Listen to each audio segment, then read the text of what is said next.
con el doctor José Manuel Redondo. Él es doctor en Filosofía Antigua por la UNAM y maestro en Filosofía de la Religión, también por la UNAM, y la Universidad de Lampeter, de Reino Unido.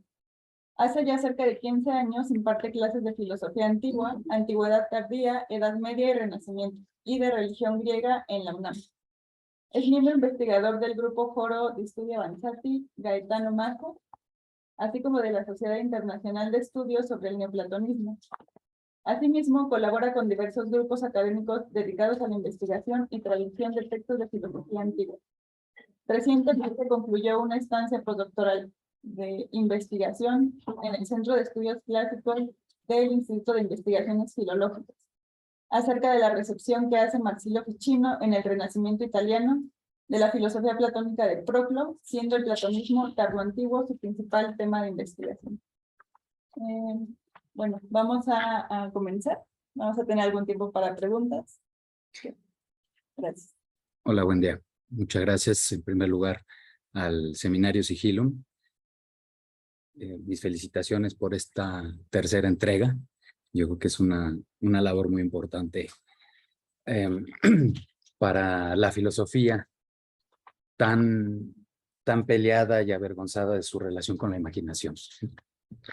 No he preparado una exposición formal para leerles, una ponencia para leerles, sino que mi exposición seguirá como hilo conductor, pues, una brevísima historia de la imaginación en el llamado pensamiento occidental,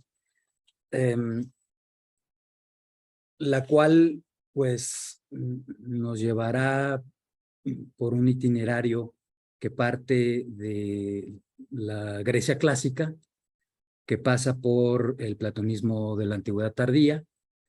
Nos detendremos en el Renacimiento para arribar a nuestra época contemporánea, con lo cual visitaremos nociones acerca de los dioses, acerca de los daimones, acerca de santos y de orishas, y de ovnis y extraterrestres, todos ellos parte de la fauna de nuestro imaginario cultural. En el pensamiento occidental me parece que no hay visión más fantástica, más imaginativa que la del platonismo, particularmente la del platonismo tardoantiguo. Un platonismo que, entre otras cosas, imagina una relación de concordia, de armonía entre Platón y Aristóteles. Va a empatar las nociones acerca de la manía con la exposición aristotélica de la imaginación y el intelecto agente acerca de la posibilidad intelectual de la fantasía. Platón va a estandarizar la noción de las manías, como tantas otras cuestiones, estandarización que va a ser seguida hasta el Renacimiento, en donde por lo menos en las escuelas platónicas, lo que hoy llamaríamos los estados no ordinarios de conciencia, pues formaban parte central del currículum educativo, formativo del platonismo. Y a esto refieren las manías. Esta caracterización de la inspiración divina como locura no es nueva. Los griegos en esto están siguiendo, como en tantas otras cosas, tradiciones más antiguas, tradiciones mesopotámicas, en donde hay esta caracterización de la inspiración divina como una forma de locura,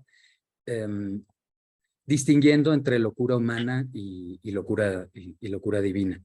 Y caracterizada como locura en tanto que es concebido como algo incomprensible en última instancia, algo que se halla más allá de la demostración formal, más allá del razonamiento discursivo.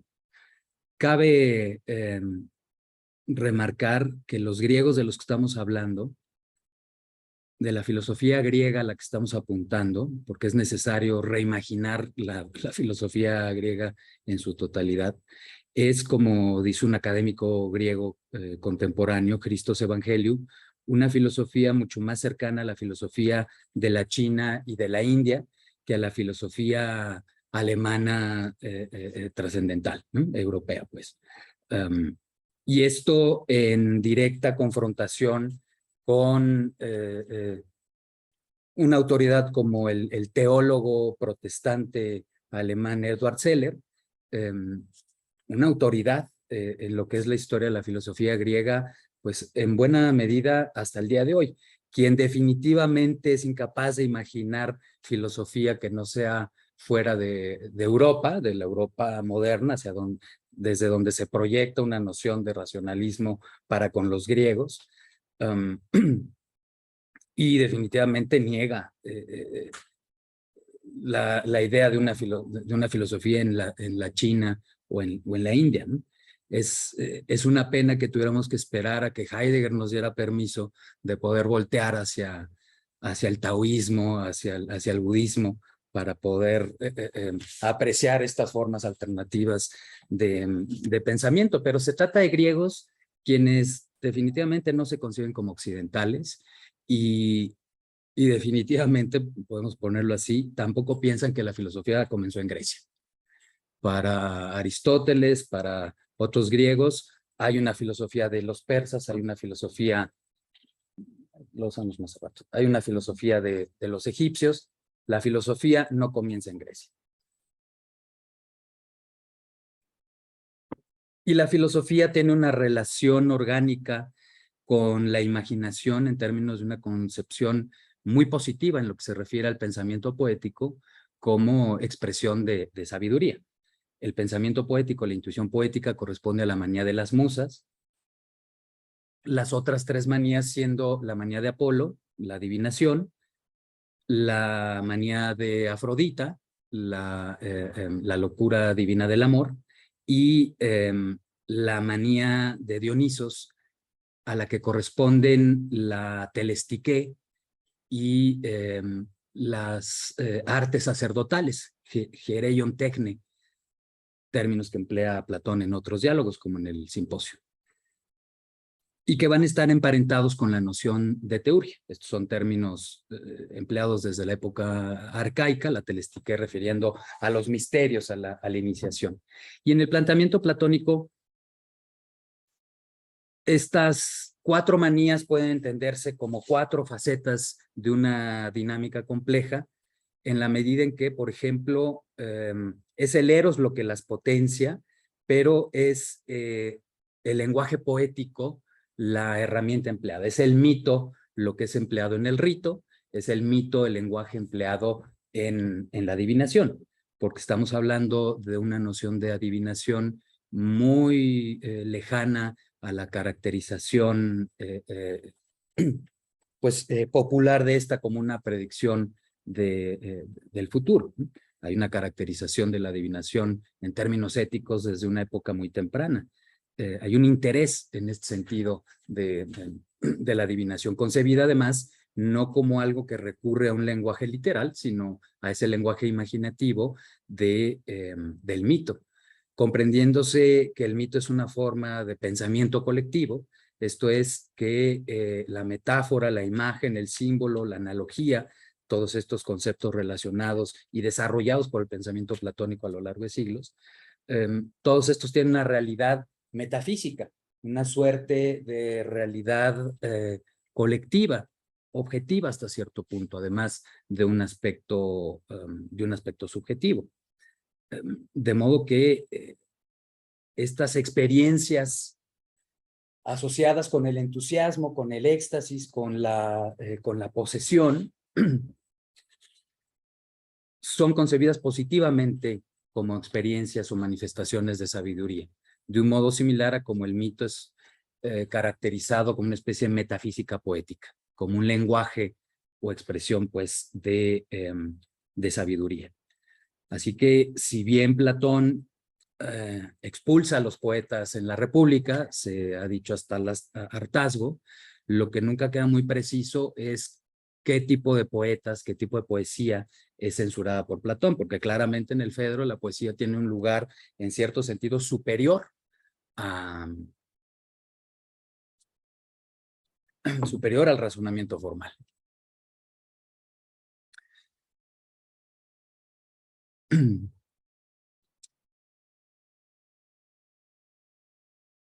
Así que bueno,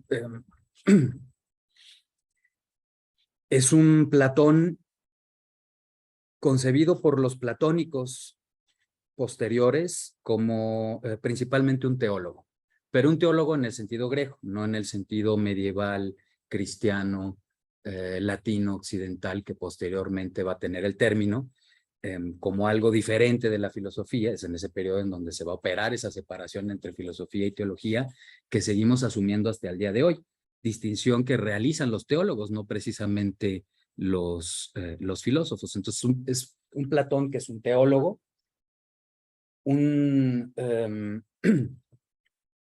teología que tiene una base cosmológica, astronómica, como ocurre con todo el planteamiento metafísico, y de acuerdo con un paradigma en donde no hay un antagonismo entre episteme y mito, sino que se trata de una suerte de paradigma integral en donde encontramos la insistencia.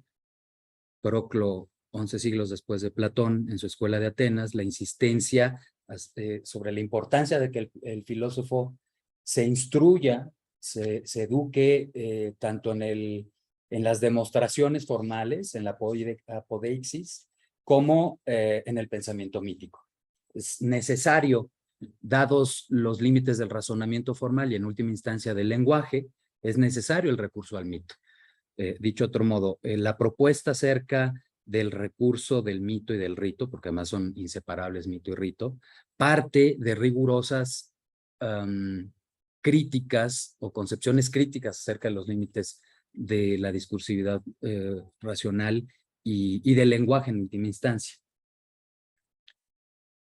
La metáfora, el símbolo, la imagen, la analogía, siendo el caso límite del lenguaje de la metafísica para estos planteamientos.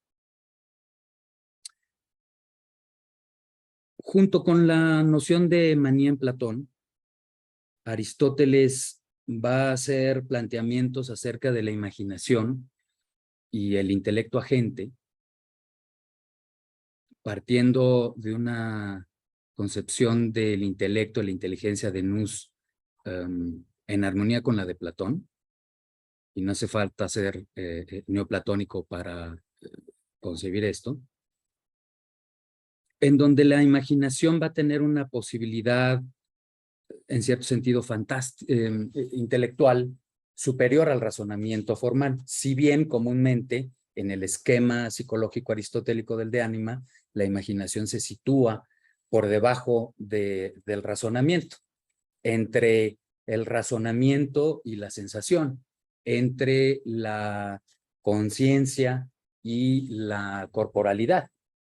Con lo cual, además, por otro lado, pues queda claro la base fantástica del ejercicio del pensamiento. No esta dicotomía moderna entre imaginación por un lado y razonamiento por el otro, sino una continuidad en donde el pensamiento está fundamentado en cierto modo por la imaginación. Hay una base fantástica en el ejercicio del pensar, el cual ocurre en continuidad con la corporalidad. Hay una continuidad entre corporalidad, sensación, emoción, imaginación, pensamiento, y todavía más allá de intuición. La mentada noesis de los griegos, que hasta el día de hoy sigue siendo un problema incluso filológico, ¿no? Sobre cómo traducir intuición, percepción, conocimiento, contemplación. Es una forma de conocer asociada por Platón, tanto por Platón como por Aristóteles, con el ver, como una forma de ver, percibir. En De Ánima 3.4 y particularmente De Ánima 3.5, Aristóteles va a describir algo que posteriormente la tradición va a llamar el nous poietikos, porque no utiliza exactamente de este modo la fórmula Aristóteles en lo que es un brevísimo capítulo de su De Ánima, el cual, por otro lado, ha sido pues el capítulo más comentado de toda la historia de la filosofía. Es han corrido litros y litros de tinta hasta el día de hoy al respecto de la interpretación de esos breves y oscuros pasajes en donde Aristóteles aplica su análisis diádico, forma, materia, potencia, acto, al intelecto mismo, a la parte racional del alma, hablando de dos nus, un nus pasivo que va a estar asociado con, bueno, es prácticos, con nuestra capacidad de relacionarnos con la realidad sensible y corporal, el mundo externo, pero que ha de ser iluminado como causa de nuestro conocimiento, de nuestra experiencia, por ese nus activo, productivo de nuestra autoconciencia, de nuestro conocer, de la totalidad de nuestra experiencia, el cual tendría un carácter impersonal y claramente, aunque de un modo muy sucinto, Aristóteles refiere que sería separable, separable al compuesto alma-cuerpo. Así que bueno, es uno de esos pequeños, enormes problemas en la filosofía aristotélica en donde se supone que no hay sustancias separadas. Luego tenemos también en el libro 12 esas sustancias separadas que son esta suerte de segundos primeros motores de las esferas planetarias,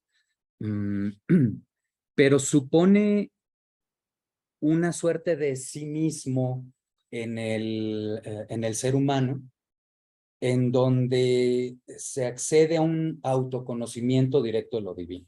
Si leemos como filósofos posteriores hicieron la metafísica junto al de ánima, pues este intelecto agente es desde la perspectiva psicológica el primer motor de la metafísica, en relación con el cual Aristóteles asevera que se halla en un estado perfecto, similar al que nosotros, los seres humanos, algunos pocos y por poco tiempo, podemos alcanzar. Esto es, se afirma la posibilidad de esa participación y esa continuidad nuevamente entre lo humano y lo divino, en términos de una concepción dialéctica, pero estamos todavía dentro de un paradigma, coordenadas que van a ser pues severamente cambiadas posteriormente en el curso del desarrollo del pensamiento occidental. En la Edad Media, alguien como Tomás de Aquino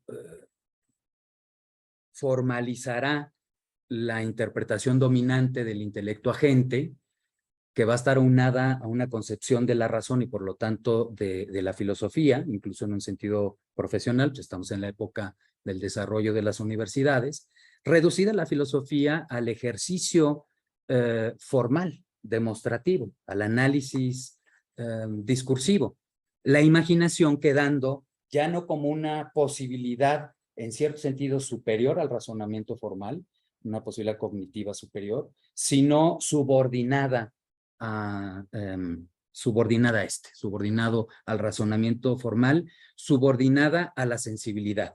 Ya no hay una posibilidad, si pensamos en términos verticales, de un movimiento epistemológico de arriba hacia abajo, en donde la imaginación transmite conocimiento, sino solamente de abajo hacia arriba, en donde la imaginación está limitada por la sensación, por la sensibilidad. Serán las interpretaciones neoplatónicas, el mal llamado neoplatonismo, las interpretaciones del platonismo tardo antiguo, las que irán quedando al margen e irán migrando hacia el oriente, conforme en el occidente cristiano, islámico y judío, si pensamos en términos de las tres grandes religiones, esas tres grandes expresiones del pensamiento medieval, va a haber una migración pues hacia el oriente de este tipo de planteamientos y en el occidente va a imperar una suerte de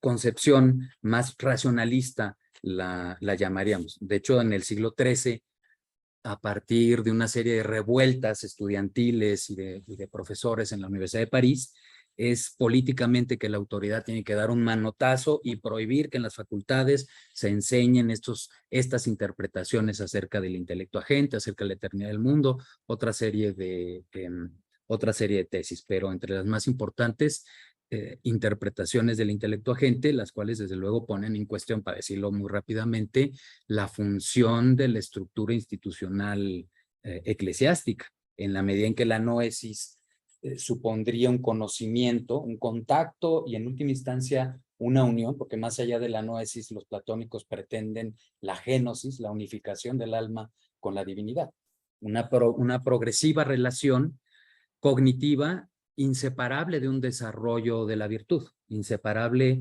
del estado ético del filósofo. Y justamente la fantasía, la imaginación, usados aquí como sinónimos, serían expresión en términos del pensamiento de todo ello que nos preocupa íntimamente como seres humanos. Expresiones de esa vida emocional. Recordemos que se trata de un paradigma integral de desarrollo del ser humano, la noción del estudio de la filosofía, entendida como la vocación del ser humano, en donde el planteamiento implica un desarrollo paralelo y complementario tanto de la mente como del corazón, puesto en términos poéticos, necesariamente uno al lado del otro. Vamos entonces de la antigüedad clásica al platonismo tardo-antiguo, avancemos unos cuantos siglos. Si por antigüedad tardía ubicamos cronológicamente su inicio en los siglos segundo, tercero de nuestra era, hasta el siglo séptimo aproximadamente, sexto, séptimo.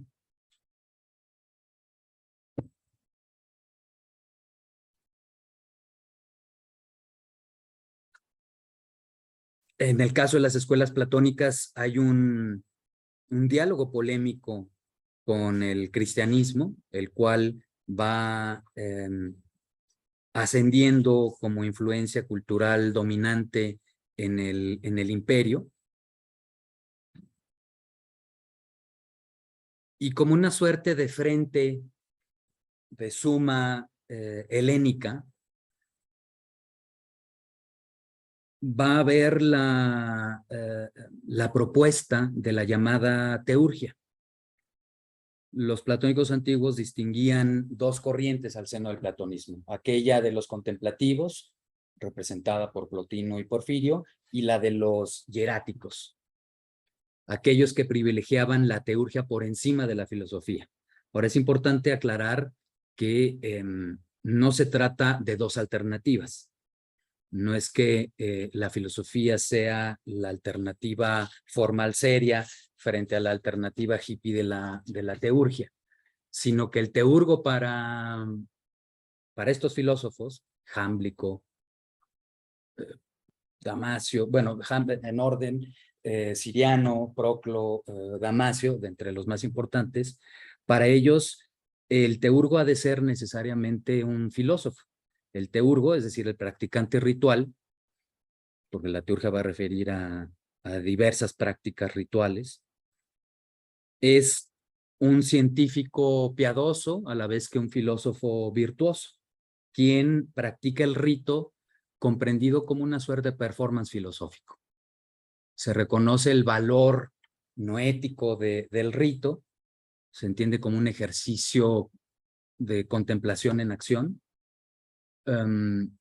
y como una herramienta ética, en donde la imaginación es la facultad, la potencia clave en dicho ejercicio. Una imaginación educada, desarrollada filosóficamente, es decir, además de un entrenamiento técnico de la imaginación, y para ello se recurre a diversas técnicas o ejercicios ascéticos, se entiende que tiene que haber un desarrollo de la virtud.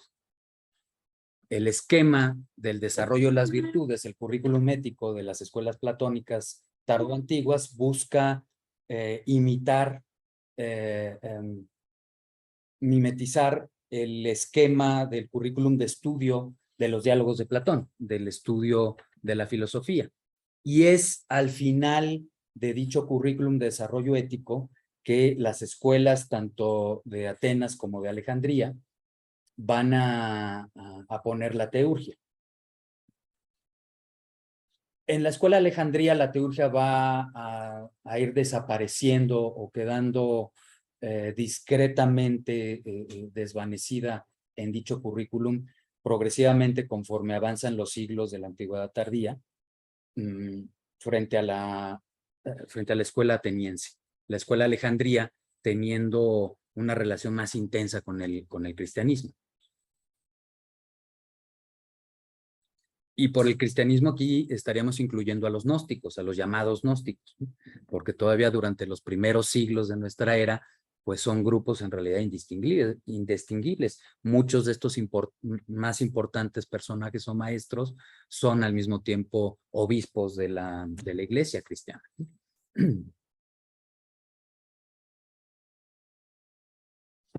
Es en el platonismo tardoantiguo donde me parece que encontramos la concepción filosófica acerca de la imaginación más compleja, más profunda, más barroca, algunos dirían la más delirante, siendo esta el medio iluminado por los dioses para que estos puedan efectivamente expresarse, manifestarse en el mundo. O sea, se entiende que es una actividad imaginaria esa relación, pero no con la connotación peyorativa que le daríamos en un planteamiento actual. Iluminada por el fuego de los dioses, quienes han instruido a los teurgos en cómo ser propiciados. Los dioses revelan los ritos, los protocolos para que los seres humanos puedan relacionarse con ellos. Para adaptarse, la epitedeiotez es una noción clave, tanto metafísica como ética, esta aptitud, el desarrollar una aptitud para adaptarse y recibir esa influencia benévola de los dioses. La teurgia es caracterizada por Jámblico como una mistagogía simbólica, como una operación a partir de símbolos, los símbolos establecidos por los dioses, de modo que el rito activa lo que es un conocimiento innato en nosotros, una gnosis infutus, va a decir Jámblico, literalmente un conocimiento innato que se encuentra más allá de nuestra capacidad intelectual. Esto es, los dioses, los seres humanos no son la causa primera del símbolo. El símbolo no es un constructo humano, sino solo en un sentido secundario. El símbolo tiene una realidad, reitero, metafísica, cósmica para estos autores. Son los dioses quienes, en su compasión por los miserables, sufrientes seres humanos, que emplean un lenguaje que nos puede ser más o menos reconocible, el lenguaje de la forma. Los dioses siendo concebidos como intelectos, como una suerte de fuego divino, se revelan con formas en nuestra imaginación. Es como si los dioses tuvieran acceso a los archivos de nuestra imaginación y de este modo asumen formas para que por afinidad podamos intuir su comunicación. Entonces, bueno, claramente se entiende que en el caso del mito, que en el caso del rito, se recurre a la antropomorfización. La cuestión es quién hace esa antropomorfización, no los seres humanos. Según esto, son los dioses quienes se antropomorfizan a sí mismos en nuestra imaginación, siendo causa de este tipo de expresiones de conocimiento intuitivo, como lo sería el sueño. Pensar que el símbolo es un constructo racional humano sería tan ingenuo como pensar que nosotros construimos nuestros sueños. Es algo que recibimos, que nos es dado. Y por cierto, los sueños son parte del conocimiento, parte del currículum educativo entre los platónicos. El análisis de sueños concebido por un platónico como Sinesio de Cirene,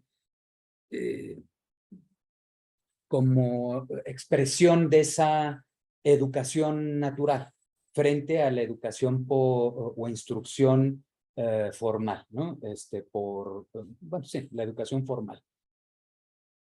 Concibiéndose que es tan importante desarrollar una como otra.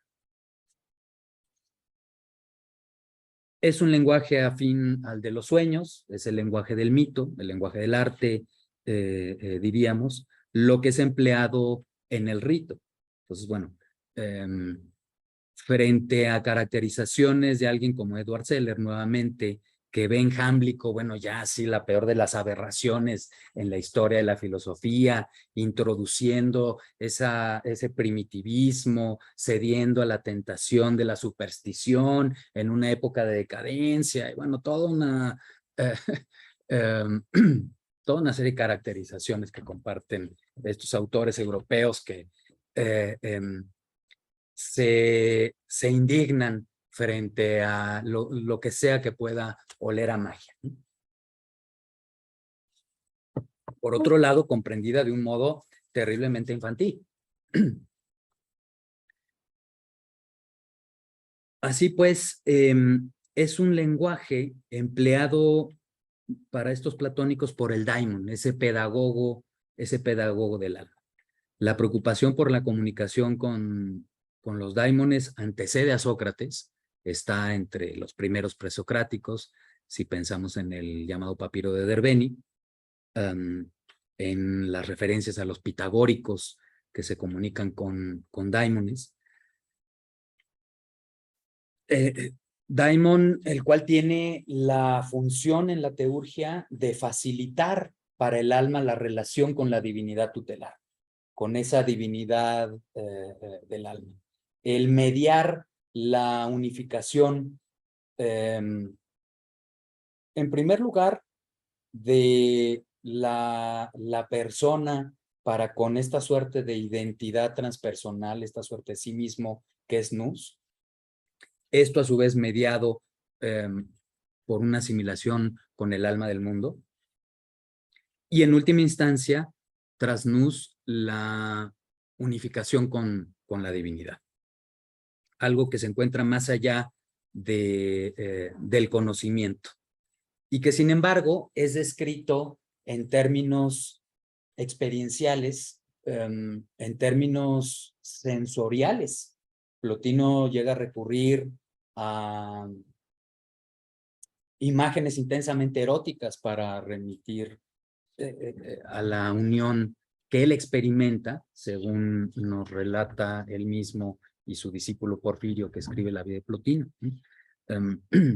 Habla de ser tocado por el uno. Y lo que ocurre después de Plotino va a disparar, va a explotar enormemente la relación para con la materialidad, para con la corporalidad.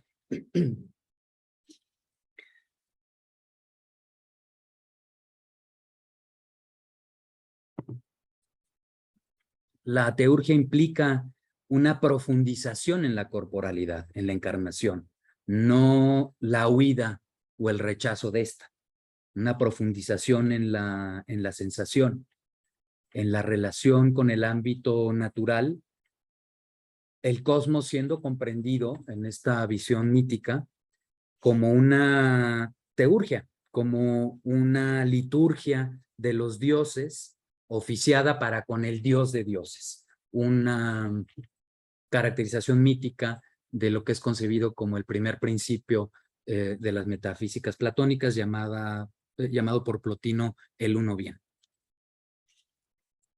Es en la relación con piedras, hierbas, sahumerios, animales, con diversos elementos del mundo natural que se comprenden como manifestación, lo vamos a ver en una cita de Ficino, como manifestación de esos principios celestes, de las formas, de lo inteligible, y en última instancia, dichos principios y sus manifestaciones subordinadas, dependiendo de los dioses, o en el lenguaje de la metafísica, de las unidades, de las énades, se le va a llamar en el platonismo tardoantiguo.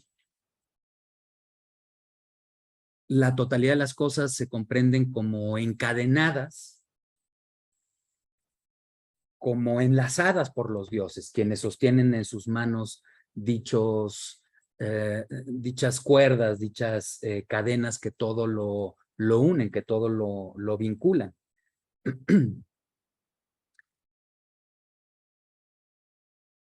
Los platónicos tardoantiguos, particularmente los posplotinianos, van a hacer un marcado énfasis en la unidad de todas las cosas. Por un lado, en la radical y absoluta trascendencia del primer principio, pero por otro y al mismo tiempo, la radical inmanencia de este. Esa suerte de inmanencia trascendente de los dioses en lo que se refiere al cosmos, el cual, de acuerdo con un paradigma monista radical, pues es divino. Es bueno, bello, inteligente, se afirma de un modo asimismo radical la divinidad del cosmos, de la corporalidad, de la imaginación.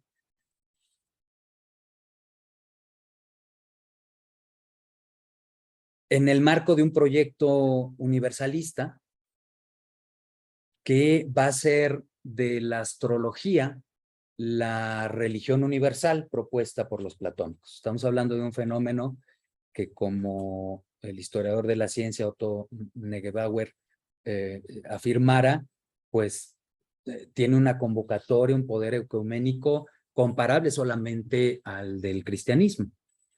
Claro que estamos hablando de astrología en un sentido mucho más amplio que de pensar en una técnica de horoscopía o de interpretación de cartas astrales, y ya no digamos, o sea, y ya sin hablar de los horóscopos populares, ¿no? Que eso es entretenimiento con lenguaje astrológico.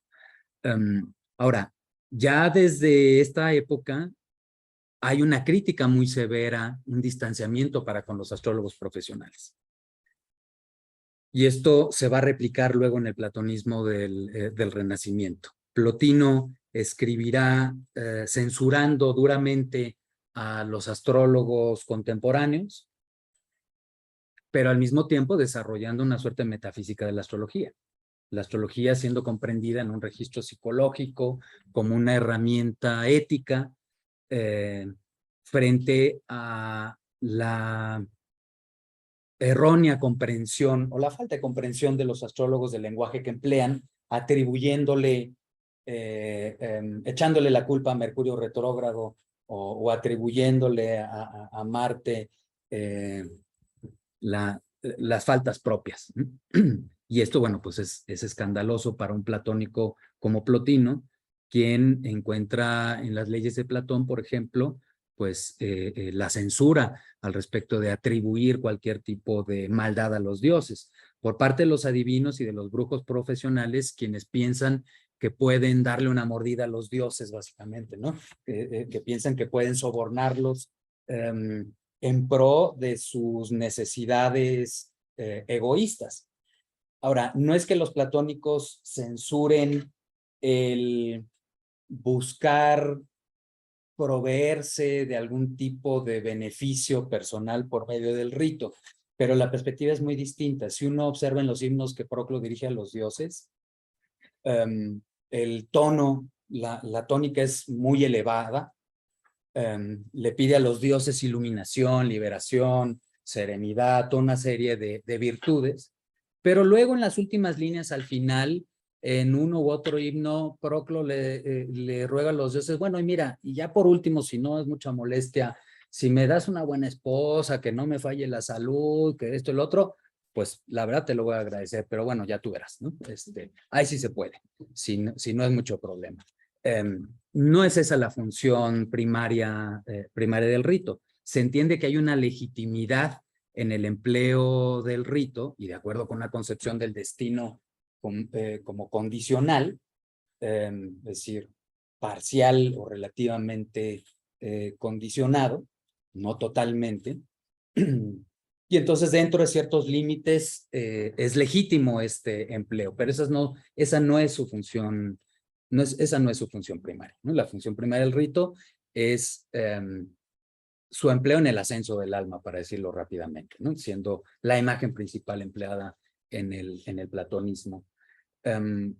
Para algo que creo que es necesario insistir, que si bien estamos hablando de mística, más que mística es ética, o no es mística en un sentido religioso.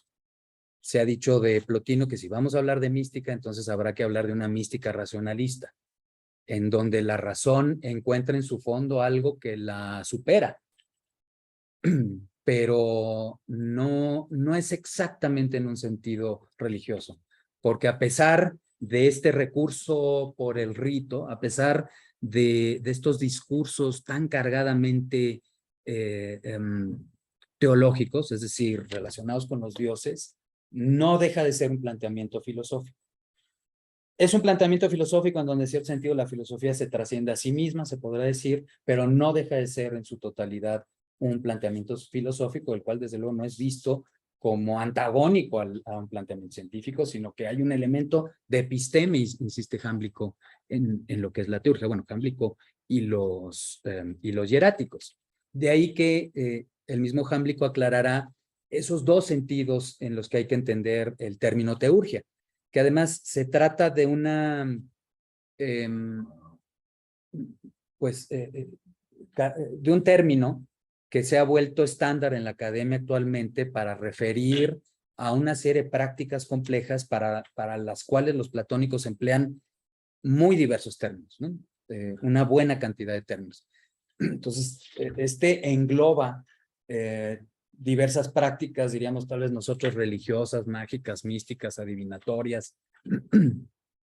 Es un término nuevo en la época, pero empleado como sinónimo de hieratiquetecne o de telestique, ¿no?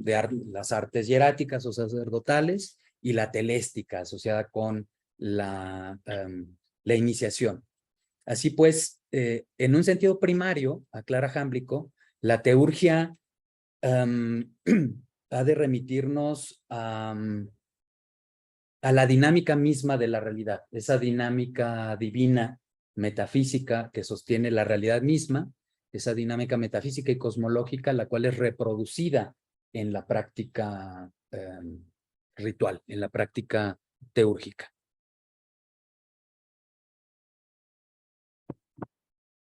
Dentro del marco de una propuesta universalista, en donde el cosmos, decíamos, es este templo divino, el cual templo tiene un nicho que son los cielos, en el cual nicho encontramos las estatuas de los dioses, esto es, los planetas. Los diversos dioses de las diversas culturas, comprendidas todas como en sinfonía, en concordia, según el paradigma del platonismo tardoantiguo, los diversos dioses relacionados con los diversos planetas, algo para lo cual ya se ha sentado base en el epínomis platónico.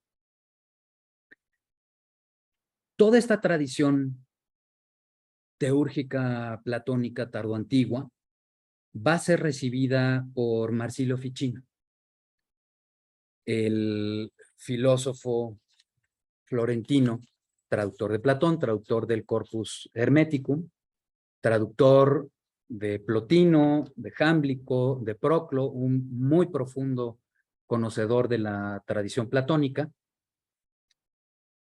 quien hará este ejercicio de recepción, de adaptación de la teurgia platónica en su propuesta de magia.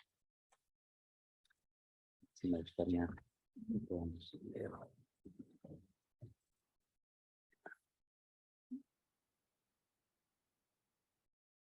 Este año, en principio,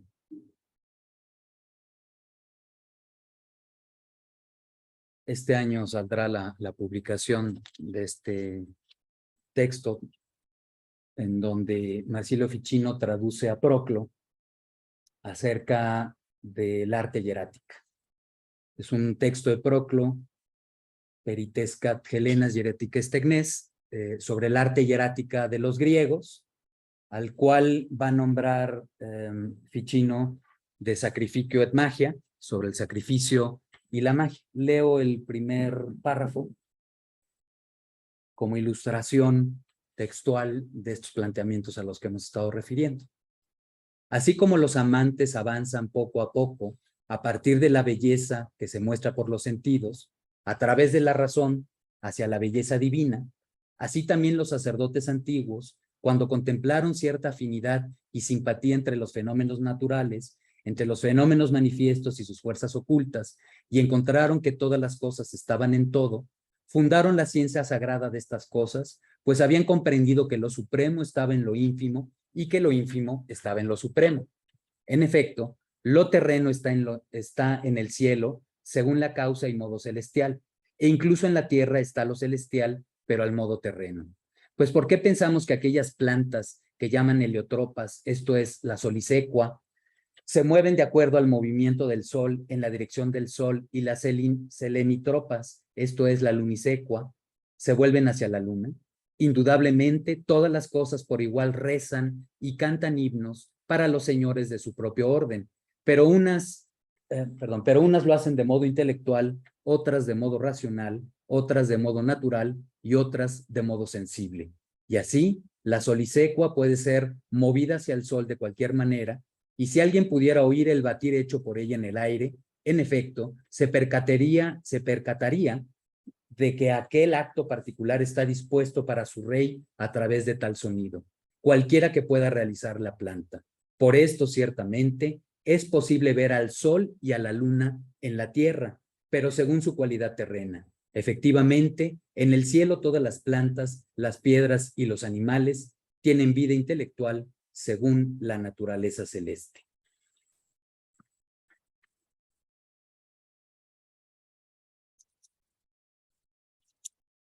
Ficino va a escribir un manual de magia platónica, el de Vita, que es un manual ético, a diferencia de otros textos con un carácter, desde luego, más marcadamente intelectual en el sentido común del término. Se trata de un manual de filosofía práctica, la magia siendo entendida en cierto modo como filosofía práctica, decíamos, en un registro metafísico, ético, psicológico. En su momento, este manual de autoayuda filosófica para combatir la melancolía que naturalmente ataca a los filósofos y en general a los seres humanos, se vuelve un éxito editorial, pues, este manual, que es reeditado en vida en varias ocasiones. Mencionábamos más hacia el inicio cómo es que los estados no ordinarios de conciencia, concebidos de un modo central en el currículum de estudio y práctica filosófica, lo son así hasta el Renacimiento. Y bueno, si uno revisa el programa de estudio de la licenciatura de filosofía, no hay nada ni remotamente lejano a ello, ¿no? Y ya olvidémonos de eso, ni siquiera en términos de planteamiento multidisciplinario que caracteriza a los currículums de estudio filosófico, no solo platónico, ¿no? El recurso al estudio de la medicina, la práctica de la gimnasia, la práctica de la poesía, el estudio de la lógica, pero también de la astronomía, el estudio de la retórica, en fin, ¿no? Un programa multidisciplinario que refleja un paradigma integral, decíamos, de desarrollo del ser humano. Pero entre Ficino y nosotros, o sea, ¿por qué no tenemos manuales de magia para los estudiantes de filosofía el día de hoy? Bueno, dicho nuevamente de forma muy rápida, entre Ficino y nosotros, en el occidente latino cristiano irrumpe el llamado protestantismo, que va a ser instrumental en la demonización de la imaginación hasta el día de hoy, sobre todo si pensamos que en la historia de la filosofía occidental moderna, pues las principales lumbreras, las principales figuras son de filiación protestante. Es una concepción que, aliada con un poder económico, se vuelve dominante culturalmente en el cristianismo, al grado que al día de hoy nuestras ideas acerca del diablo, por ejemplo, se las debemos sobre todo a la tradición protestante y no precisamente a Hollywood, ¿no? Y no precisamente al catolicismo, ¿no? Si estamos hablando específicamente de México. Y paradigmático es el caso de la figura de Fausto, esa caricatura del mago a un dominante, porque en el mejor de los casos, si queremos pensar positivamente la figura del mago, pues nos referiremos al bueno de Gandalf o a Harry Potter, pero sigue siendo dentro de coordenadas infantiles, y no es que haya nada de malo acerca de la caracterización en la literatura infantil de los magos de este modo, pero a eso se limita nuestra concepción, digamos, de la magia, ¿no? La imaginación avergüenza la filosofía moderna, decíamos, ¿no? Una filosofía que se arrodilla comúnmente frente a la ciencia. Pero bueno, si bien pareciera que el mito, que el rito, y con esto voy, me dirijo ya a la conclusión, cosa del pasado, me parece que no hace falta mirar hacia Europa para encontrar esa teurgia.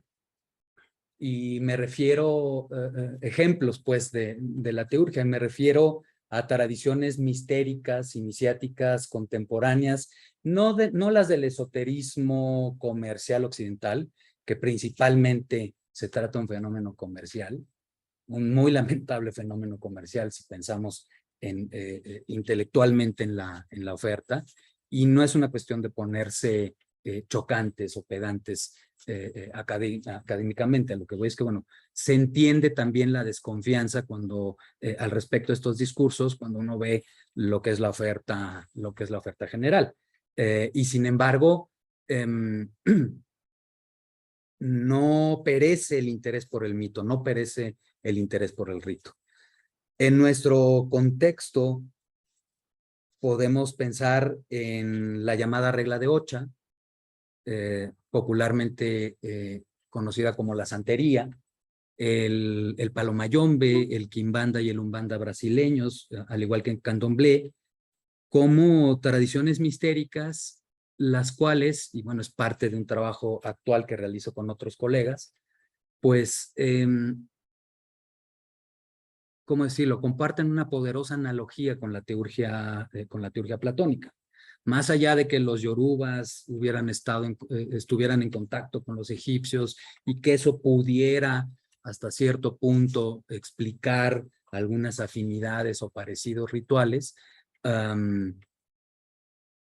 arquetípicamente hablando y en términos técnicos, pues hay una analogía viva, presente en nuestro contexto, que nos puede permitir acercarnos a estos fenómenos. Ha habido un interés, claro. Y para hacerlo no está de más recordar los planteamientos que el filósofo jámblico hace al racionalista Porfirio, quien pretende todo vamos a ponerlo así, comprenderlo racionalmente. Los oráculos, el recurso al rito, porque las polémicas entre estos dos filósofos son acerca de la pertinencia del rito para la filosofía. Para Porfirio será menor, secundaria, para Jámblico será primaria, teniendo una preeminencia por encima de la filosofía en un sentido formal. Sin embargo, Jámblico indica a Porfirio cómo es que hay ciertas cuestiones en relación a los rituales, la adivinación, que se puede hablar como filósofo, pero ciertas cuestiones que solamente se puede hablar como teurgo. Teurgo, que es al mismo tiempo filósofo, habíamos referido.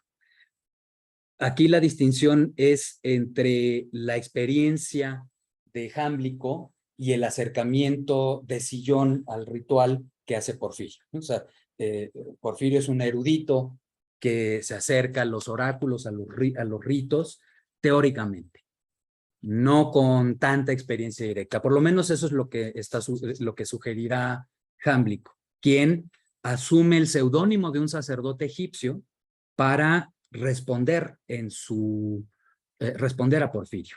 O sea, asume una persona de un sacerdote egipcio en su respuesta a Porfirio, criticando ese racionalismo excesivo por parte del filósofo de origen fenicio. Crítica que me parece vigente y que hay que tener en cuenta cuando nos acercamos a estas disciplinas, cuando nos acercamos a estos planteamientos, que en ocasiones pueden ser excesivamente racionales en nuestro acercamiento al símbolo. Los símbolos no están para interpretarse racionalmente, sino solo en un sentido secundario, derivativo. No se trata de interpretar, comprender racionalmente a la divinidad por medio de los símbolos, sino por medio de los símbolos unirse con esta, relacionarse y progresivamente unirse con esta unión, la cual es concebida como que ocurre más allá de la comprensión racional. La comprensión racional es un elemento necesario, mas no suficiente para que esto ocurra. De modo que el filósofo requiere del rito. El filósofo requiere de reconocer, aceptar, de un estado de apertura planteado por Jámblico como un reconocimiento de esa nadería de los seres humanos y la necesidad pues que tenemos de los dioses. Pero nuevamente no como una dependencia que nos subordina, sino todo lo contrario, sino en términos de una concepción ética, como un medio de liberación en cierto modo.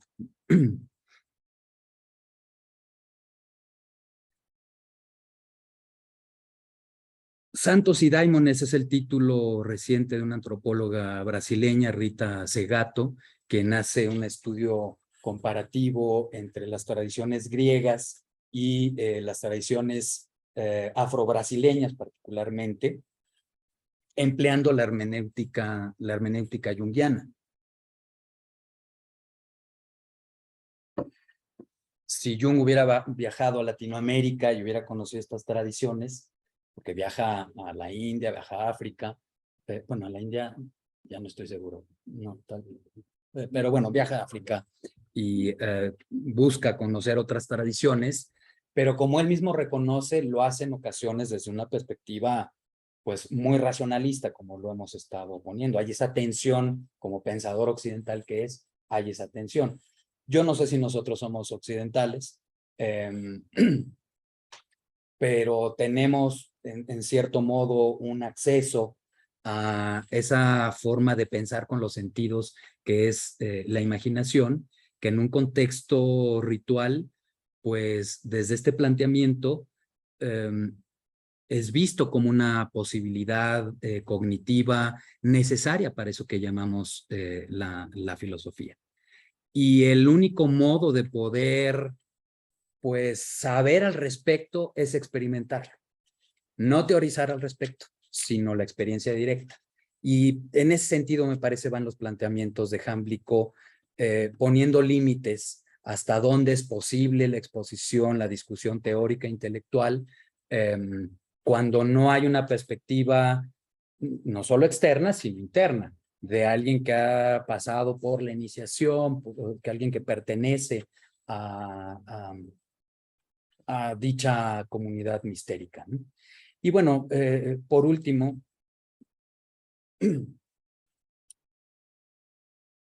porque así lo prometí al inicio y luego quizás me extendí en el tema de la teurgia, el cual siempre invoca necesariamente aclaraciones, en mi opinión. Apuntar una temática también presente y que pone en juego la relación de la filosofía con el pensamiento simbólico, con esa perspectiva psicológica. Y me refiero al fenómeno ovni. Un fenómeno que nuevamente suele escandalizar o avergonzar a la academia y bueno, quizás preferimos hacer como que no pasa nada. Sin embargo, pues los acontecimientos de los últimos años, entre los cuales, dicho sea de paso, se desclasificó material de la CIA que seguía las investigaciones y publicaciones de Jung acerca del fenómeno OVNI. Recientemente se encontró eso en los archivos de la CIA. Que pone un fenómeno que parece poner en juego nuestra concepción de la materialidad, la relación entre lo corporal y lo psicológico. Jung tenía dudas sobre si estábamos hablando de un fenómeno enteramente psicológico o si tenía una suerte de base física, material, el fenómeno. Pero bueno, el caso es que, pues, vamos a ponerlo así, y con esto no pretendo hacer una apología de los extraterrestres, ni salir del closet como creyente de los ovnis. El caso es que, pues es oficial. O sea, para las instituciones gubernamentales estadounidenses y ya de varios otros países que han sacado material, por extraño, exótico, raro que nos pueda parecer, pues hay un reconocimiento oficial de la realidad del fenómeno extrahumano, sea lo que sea y como sea que lo podamos entender, pero pues es un fenómeno actual que pone en juego nuestra imaginación, la capacidad de reimaginar y que quizás hasta cierto punto al menos nos lleva de vuelta a pensar en los dioses. Claro que hay una línea muy delgada entre la interpretación conspiratoria, paranoica del fenómeno, porque decir que es oficial no quiere decir que entonces el señor de History Channel y sus interpretaciones delirantes, entonces tiene razón en todo, ¿no? Hay una línea muy delgada, pero pues ciertamente son experiencias que arquetípicamente en los encuentros relatados, pues recuerdan relatos antiguos. Parecen ser algo así como la versión tecno de Los Ángeles, ¿no? Están allá arriba, nos vigilan, hay buenos, hay malos, unos nos quieren ayudar, otros nos quieren fregar, en fin, es una mitología, es un fenómeno mitológico muy interesante y que pone sobre la mesa además la relación entre el mito y la realidad, ¿no? Pero bueno, no me quiero extender más porque me interesaría que podamos dialogar un poco. Muchas gracias.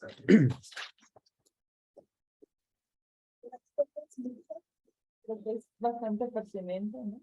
Para el día de hoy en el natalicio de Marsilio Ficino y terminar con este tipo de pues, consecuencias, ¿no? De acuerdo con esto más actualizado sobre todo.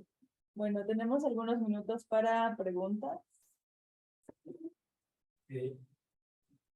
José, ¿cuál sería tu diagnóstico frente a esto que creo que nos concierne a varios de aquí? En relación a por qué este tipo de disciplinas, de reflexiones son tan marginales. cuando me parece que hay muchos elementos que te permiten acercarte a esto como algo complejo, como algo que tiene sus vías para acceder a un conocimiento con cierta precisión hasta cierto sentido. Y esto porque pienso que de entrada está la academia, podemos pensar. Estuvimos a un artista tan, ¿no? Y me decía algo como, me pregunté cómo pintura es la academia escéptica. Me acordé de este momento en que la academia platónica se escéptica, después cínica, ¿no? Pues, claro, toda la trayectoria de la doctora Laura, que tiene un papel importante en el estudio, y está de carta el escéptico. Parece que en gran medida pues, la academia es escéptica, o sea, autoescéptica, no solo aquí, sino nosotros como una forma de un ejemplo de lo que pasa en las universidades, y bueno, por ahí se podría entender. Pues, podemos pensar que este tipo de conocimiento puede estar afuera, pero afuera también nos encontramos con estas banalizaciones, estas formas de vender de símbolos, ¿no? De arte. Entonces, de repente, al hablar de los dioses, de nuestra relación con ellos, se me ocurre que estos conocimientos parece que sí necesitan de levantarse de la propia naturaleza humana. También me acordaba de este pasaje en el Corpus, y dice, bueno, algunos solo tienen dianoia y otros sí tienen una observación de qué pasa. Que ciertos seres humanos no aceptan esto, no aceptan. Y hay otros que así lo pueden comprender, lo pueden experimentar. Pero me parece muy curioso que parece que estamos pidiendo permiso para entrar dentro de la consideración de una disciplina seria. Cuando desde lo que planteas, sobre esto, algo pasa que cueste trabajo. Sí, sí, encontramos esto en el Corpus Hermeticum y de modo similar entre los gnósticos, ¿no? Quienes distinguen entre seres humanos con nous y los sílicos, los que jamás se enterarán. Yo entiendo además esta distinción como no como de hecho, me refiero a que potencialmente acceso a nous o tener nous lo tendrían todos. Para los herméticos, la iniciación capacito facilita esto, de modo paralelo como ocurriría en el platonismo, porque además son dos fenómenos interdependientes. Potencialmente todos podrían. No es que de antemano esté predeterminado que sí, no, porque entonces sí ya estaríamos en un elitismo muy chocante, ¿no? Que es algo que Plotino, por ejemplo, le va a criticar a los gnósticos. Entonces, potencialmente podrían todos, pero la verdad de las cosas es que no a todos les interesa. Hay gente que podría, por diversas razones, estudiar filosofía, pero pues a la mayoría de la gente tiene otro tipo de intereses, aunque esto esté abierto para quien así lo desee. Ahora, para los platónicos esto es como parte del juego, ¿no? Tiene que haber en ese gran drama cósmico en el teatro del mundo, pues para esta película tiene que haber malos y buenos, porque si no, qué aburrido sería si ya todos los personajes fueran buenos, pero en realidad es por elección propia de cada uno. Y bueno, viviendo en una época materialista, como decimos una y otra vez, pues podemos entenderlo como expresión de esto. Ahora, yo identificaría como dos elementos. Por un lado, hasta cierto punto, desde esta perspectiva, pareciera que es natural que eso ocurra. La encarnación hace que se nos cuatrapeen los circuitos del alma, es traumática, eso de tener cuerpo es muy demandante, ¿no? Llévalo y tráelo y báñalo y vístelo. Y esa continua relación hace que el alma se olvide de sí, ¿no? Entonces, por un lado es natural. Hay un elemento como natural. Tiene que haber ignorancia para que pueda haber sabiduría. Entonces, en este gran juego pareciera que el juego del alma es perder la memoria para recuperarla. Pero eso conlleva un peligro. Entonces, Entonces, hay un elemento natural y por otro lado pareciera que hay un elemento de hábitos culturales. Y estamos hablando de hábitos culturales que ya tienen una longevidad, ¿no? Y una reiteración ritual en cierto sentido, ¿no? Continua. Porque lo más irónico del asunto es que nos reímos de la magia y sin embargo estamos sometidos a un discurso mágico, a un acoso de la brujería de la publicidad constante, ¿no? Discurso mítico y mágico, pero salvaje, de hecho, ¿no? Quizás nunca hemos sido modernos, decía Bruno Latour, ¿no? Quien falleció hace recientemente. Entonces, bueno, no sé, yo vería estos dos elementos. Y desde esta perspectiva, pues, ese templo, las puertas están abiertas para quien así lo desee. Ahora, también se observa actualmente en la academia un mayor interés por lo esotérico, ¿no? Surgen más programas de posgrado, centros de investigación académica sobre el esoterismo occidental, más congresos, publicaciones.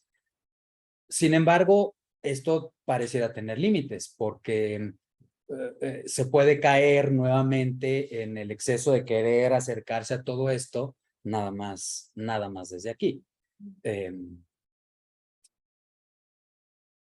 Y bueno, atestiguamos también la recuperación de saberes tradicionales, saberes no occidentales, que obedecen a una necesidad, pues, íntima de los seres humanos, ¿no? Porque, pues, esa es la bronca con la ciencia, ¿no? A los premios Nobel cada año escuchamos que les dan por unas investigaciones que suenan así como picudísimas, tremendas. Pero ¿qué valor tiene eso luego en términos cotidianos para los seres humanos y sus preocupaciones centrales, íntimas? Pues ninguno, ¿no? Sí, para desarrollar tecnología, pero pues claramente la tecnología no puede satisfacer esas necesidades. Y para hacerlo parece que es necesario recurrir al lenguaje del mito. Lo hacemos de manera innata cuando expresamos nuestros afectos, cuando hablamos de nuestras relaciones, cuando, bueno, en fin. Si Aristóteles tiene la razón, bueno, pues es que hay una base imaginativa, emocional, afectiva del ejercicio del pensar entero, ¿no? Que es lo que orienta el razonamiento, un eros desde la perspectiva antigua. Y pues cuando le arrancamos el eros a la divinidad, tenemos esta divinidad castrada, pues en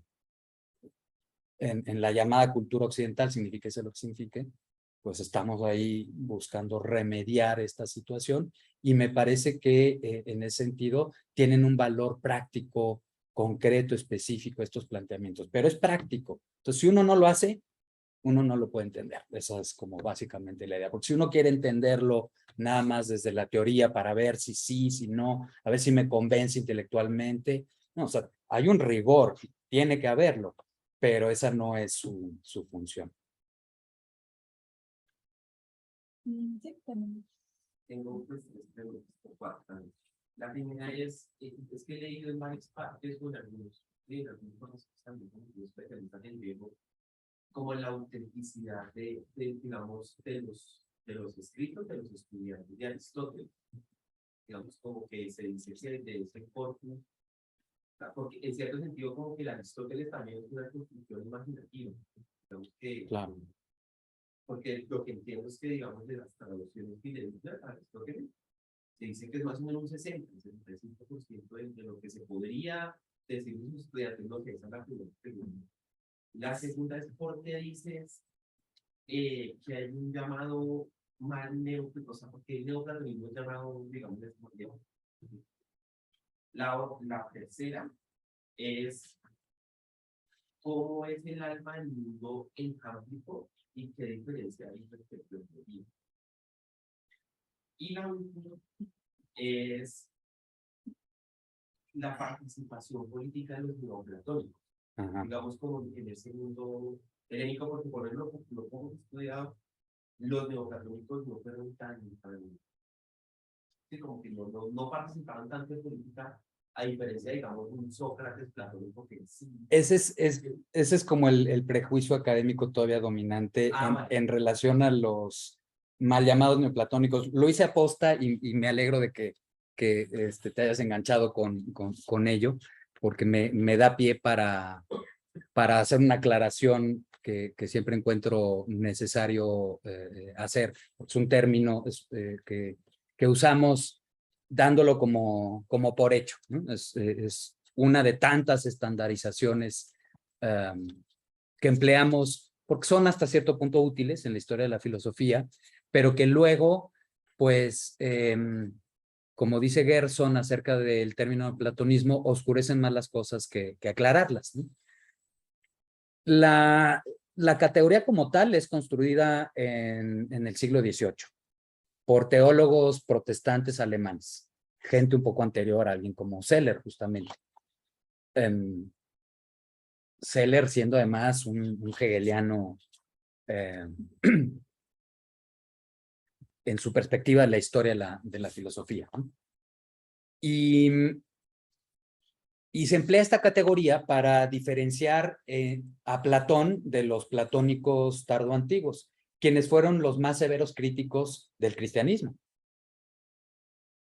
Un Platón, por otro lado, que es la base del desarrollo de la filosofía cristiana, ¿no? Un Platón persinado, diríamos, frente a estos severos críticos que ven en el cristianismo y sus políticas culturales del Eros, pues una amenaza de catástrofe cultural, mucho antes que Nietzsche. Entonces, bueno, hay que tomar en cuenta que es una categoría de la historiografía moderna, que si atendemos al caso de Plotino, pues a mí me parece que no corresponde, sobre todo cuando Plotino se preocupa de decir, yo no estoy buscando innovar nada. Por supuesto, esto tiene un cierto elemento retórico, diríamos, ¿no? Porque hay un elemento de innovación. Sin embargo, puede argumentarse que pues, la filosofía de Plotino en parte es esto, que lo que está planteando está ya en Platón. Porque en varias ocasiones, casi como preocupándose que no le vayan a decir neoplatónico, Plotino dice, no, yo no estoy buscando innovar nada. Yo entiendo que a lo mejor algunas cosas no les parezcan muy ortodoxas en mis planteamientos platónicos, pero yo no estoy buscando innovar. A lo mejor estoy siendo más fiel al espíritu que a la letra, pero todo esto ya está en Platón. Eso por un lado. Luego, si uno compara la metafísica del neoplatonismo con el llamado platonismo medio, que es otra categoría moderna, pues lo que se observa es sobre todo una continuidad, no una ruptura. Y bueno, puestas así las cosas, si se define el neoplatonismo como una interpretación teológica del Parménides de Platón, como se ha hecho, pues entonces habría que pensar si el primer neoplatónico no habrá sido Aristóteles o en todo caso Speusipo y Genócrates, los sucesores de Platón inmediatos, sus contemporáneos más jóvenes, y de quienes sabemos que en sus metafísicas directamente hablan del primer principio como unidad, como lo uno. Esto no está dicho explícitamente en Platón, y entonces como no lo dice el texto, no, entonces de ninguna manera. Pero pues hay muchos elementos para suponer que sí, entre otros los fragmentos en donde Aristóteles habla sobre las doctrinas no escritas de Platón, en donde habría una teoría de principios junto a la teoría de las formas, el primer principio de todos siendo concebido como unidad, como límite, siguiendo a los pitagóricos, ¿no? Para todos los platónicos, Platón es un profeta, un mistagogo, que sigue una cierta línea del pitagorismo, del orfismo, la cual tiene un antecedente todavía más antiguo, es decir, el platonismo antecede a Platón. Platón le da su forma dialéctica, una forma científica, porque ese es su sello, dice Proclo, pero se trata de una manifestación más, de una múltiple expresión de una suerte de sabiduría perenne. Y esto nos lleva a la cuestión de Aristóteles. El filósofo le llama Tomás en la Edad Media, ¿no? pero en una caracterización muy limitada de Aristóteles a un ejercicio racional, formal, centrado en lo empírico. Pero para los platónicos, Aristóteles era un platónico más, porque recordemos que critica a los platónicos, casi nunca se dirige directamente contra Platón, podría estarse dirigiendo contra Espeusipo y Genócrates, por ejemplo, no necesariamente contra Platón. E incluso se llega a sugerir que las categorías de forma y materia, potencia y acto, son derivaciones de las nociones platónicas de las teorías no escritas, ¿no? En donde hay estos dos principios de límite y lo ilimitado. Entonces, bueno, de Aristóteles hay mucha obra que no se conserva. Cicerón nos habla de esos diálogos de Aristóteles extraordinariamente poéticos, que claro, si uno revisa los textos actuales, pues sí, dice uno, ay, ¿dónde está ese Aristóteles poeta, por favor? ¿No? Entonces, bueno, claro, es una construcción cultural en donde ha tenido una mano dominante el cristianismo, en la manera en que comprendemos a Aristóteles, ¿no? Nuevamente para expresarlo de un modo muy sucinto, muy inmediato. Y bueno, frente a esas caracterizaciones de los neoplatónicos como místicos que se evaden del mundo y se centran en la metafísica y dejan de lado la política, bueno, cabría de recomendar una de las principales referencias, la obra de John O'Meara, Platonópolis, en donde se hace una serie de exposiciones en contra de este tipo de planteamientos, mostrando cómo la teurgia tiene una aplicación y valor eminentemente político para los platónicos. Es una práctica política. Claro, si aplicamos nuestras nociones de política contra nuestras nociones de rito, pues esto no nos cuadra, pero hay un muy buen artículo de José Molina sobre la teurgia de Jámblico, Camino a lo Inefable, y hay unas buenas citas de Jámblico en ese sentido sobre el valor político de la teurgia. El mito es una suerte de pensamiento colectivo. Pensemos nuevamente en la publicidad, sobre todo si contamos que al día de hoy uno no puede diferenciar entre publicidad y política, ¿no? Pensemos en el nazismo, el empleo del lenguaje mítico, del rito, en cierto modo. Y no me refiero a las teorías conspiratorias sobre las prácticas supuestamente ocultistas de Hitler, ¿no? Que hay toda una literatura popular al respecto, sino en un sentido bastante más concreto. Y bueno, por último, la relación entre, bueno, el alma del mundo en Plotino y Jámblico. Hay una crítica directa, expresa, muy severa de Jámblico a Plotino por su concepción del alma particular. Pero en lo que se refiere al alma del mundo, me parece que no habría diferencias sustanciales. Y en ambos casos se entiende que es el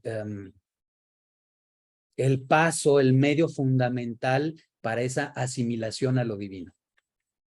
Plotino en 1.2, acerca de las virtudes, se pregunta específicamente, ¿no? A ver, esa fórmula de Platón de asimilación a lo divino que aparece en el Teteto, en la República, ¿cómo carambas hay que entenderla, ¿no? ¿A qué divinidad específicamente se está refiriendo? Al alma del mundo va a plantear. Recordemos que en Platón, en el Timeo, el alma del mundo está compuesta por las esferas de los planetas.